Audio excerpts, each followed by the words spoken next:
Okay, to make this really straightforward Halloween meaty snack, we only need 2 ingredients. The first is hot dog sausages. Whether you use the really skinny packet ones or the thicker tinned ones is entirely up to you. It's a matter of personal choice. The other ingredient we need is pastry. I am using pre-rolled shop-bought pastry. If you're feeling adventurous, you can make your own. All that's involved is cut the pastry into thin strips. These are going to be our bandages. You then take a hot dog sausage and you wrap it loosely. You try and make it look like a bandage. It's entirely up to you how you do this. I am a first aider, however obviously this is not how I would wrap a bandage in real life with an actual person. The aim for this is to look old and decrepit. If they were too neat and perfect and actual bandage like, then it just wouldn't look the part. So, once you're happy with your creation, loosely wrapped, all you then do is pop them onto a lightly greased baking tray. I've lined this one with tin foil. You could use a raised up baking rack, it's entirely up to you. Pop those into an oven. I've got mine heated to 220 degrees C. I have no idea what that is in Fahrenheit or gas marks. You can look that up yourself. And so, 20 minutes later, the pastry is browned off and we have our mummy fingers. I personally like to serve these chopped in half.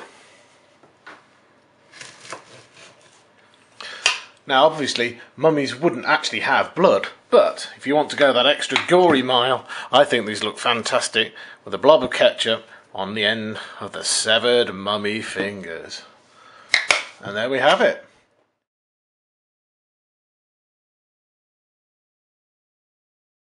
King of Tokyo had a global release of October 25th, 2013, and the first thing you'll notice is that it's a collector's pack and not actually an expansion. So what do you get for your £13? First thing I noticed are 2 new monsters, Pumpkin Jack and Boogie Woogie, thinly veiled references to the Nightmare Before Christmas characters, although they bear no resemblance. There's nothing particularly special about these guys, except they're just 2 new monsters you can take into the fight for Tokyo. We're an orange set of Halloween dice. They're exactly the same as the original, which means in a 6-player game, half the table can have the original set and half the table can have these, or you may just wish to use them as a themed game. As you'd expect if you have the power-up expansion, both new monster has an evolution deck, and both of them are the Halloween species. There is a new type, the Gift Evolution, and once gained you pass it to another player and they will always feel the effects. What would Halloween be without costumes? And we have 12 to choose from.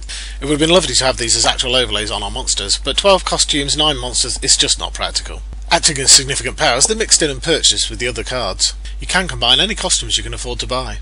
However, they can be stolen for their face value whenever you're inflicting damage with 3 or more claws. So should you play this game? Yes, it's the same great fun that King of Tokyo has always been. Scrabbling over the costume which changes the wind condition at exactly the right time is immensely amusing, and who wouldn't want to be a zombie astronaut? So should you buy this game? Well, the costumes and Gift Evolutions only really offer minor tweaks, so if it comes down to this or another cheap game, then maybe consider the other. But if you can afford this outright without compromise, then it's a great addition to the set.